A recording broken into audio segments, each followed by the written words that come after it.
Hello నమస్తే అండి. Welcome back to my channel. ఈరోజు చూపించే రెసిపీ ఏబీసీ జ్యూస్ అండి. మనలో 30 సంవత్సరాలు దాటిన ప్రతి ఒక్కరికి కూడా ఇప్పుడు ఎక్కువగా బ్లడ్ లాస్ అయిపోయి నీరసము, నిర్జీవత వస్తుంది కదా, అలసట. అలాంటివి ఏమీ లేకుండా ఉండటం కోసం ఈ ఏబీసీ జ్యూస్ని ప్రిఫర్ చేస్తున్నారు అందరు కూడా. సో ఏం లేదండి, అంటే యాపిల్, బి అంటే బీట్రూట్స్, అంటే క్యారెట్ అనమాట, అంతే. సో ముందుగా వీటికి కావాల్సిన పదార్థాలు: ఒక క్యారెట్, ఒక బీట్రూట్, ఒక యాపిల్ తీసుకొని ముందుగా క్యారెట్ని పీలప్ చేసేసుకొని తర్వాత బీట్రూట్ని కూడా ఇలా పీలప్ చేసేసి పక్కన పెట్టుకున్నాను. పక్కన పెట్టుకున్న తర్వాత వీటిని శుభ్రంగా వాష్ చేసుకొని ఎడ్జెస్ని కట్ చేసుకొని చిన్న చిన్న ముక్కలుగా స్లైసెస్గా కట్ చేసుకుంటున్నాను. క్యారెట్ మనకి చాలా కంటికి చూపు కోసం క్యారెట్ని తినమని డాక్టర్స్ చెప్తున్నారు కదా. క్యారెట్ తిన్నా జ్యూస్ చేసినా కూడా చాలా బాగుంటుంది హెల్త్ వైజ్గా. ఇప్పుడు ఇలా క్యారెట్ని మొత్తం చిన్న చిన్న ముక్కలుగా స్లైసెస్గా కట్ చేసి పక్కన పెట్టుకున్నాను. ఇప్పుడు యాపిల్ తీసుకొని యాపిల్ని రెండుగా ఇలా కట్ చేసుకున్న తర్వాత ముందు వెనుక ఉన్న ఎడ్జెస్ని తీసేసుకొని ఇటు మధ్యలో ఉన్న సీడ్స్ అంటే ఇత్తనాలు కూడా తీసేసుకొని యాపిల్ కూడా అంటే పీలప్ అయితే ఏం చేయలేదు, తోలేం తీయలేదు.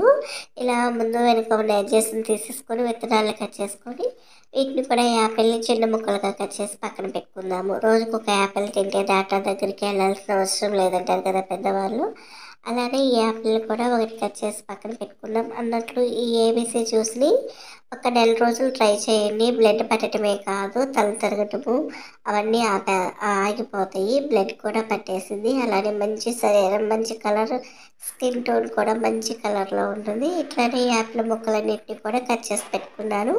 ఇప్పుడు క్యారెట్, యాపిల్ని కట్ చేసి పెట్టుకున్నాం కదా. ఇప్పుడు బీట్రూట్ని సగంగా కట్ చేసుకొని హాఫ్ ముక్క వేసుకొని మిగతా హాఫ్ రెండో రోజు జ్యూస్కి పనికి వస్తుంది అనమాట. నా మాట విని ఒక నెల రోజులు ట్రై చేయండి, చాలా బాగుంటుంది. చిన్నవాళ్ళకైనా పెద్దవాళ్ళకైనా ఈ జ్యూస్ పర్ఫెక్ట్గా ఉంటుందండి. బీట్రూట్ని మనం గట్టిగా జ్యూస్ వేసుకుంటే ఏ దోసన వస్తుంది కదా. ఇప్పుడు ఈ క్యారెట్, యాపిల్లో వేసి చేస్తే అట్లాంటి వాసన అనేది ఏమీ రాకుండా ఉంటుంది. ఇప్పుడు బీట్రూట్ని కూడా కట్ చేసుకున్నాక ఒక మిక్సీ జార్ తీసుకొని మనం ముందుగా కట్ చేసుకున్న క్యారెట్ ముక్కలు వేసుకుందాము. క్యారెట్ ముక్కలు వేసిన తర్వాత ఒక యాపిల్ కట్ చేసుకున్నాం కదా, యాపిల్ ముక్కలు కూడా వేసుకున్నాక లాస్ట్లో బీట్రూట్ ముక్కలు వేసుకొని కొద్దిగా వాటర్ పోసుకొని వీటిని ఇప్పుడు మిక్సీ పట్టేసుకుందాం అనమాట. మీకు ఇష్టమైతే ఒక ఇలాచీని వేసుకొని, నేనైతే ఏమీ వేయలేదు.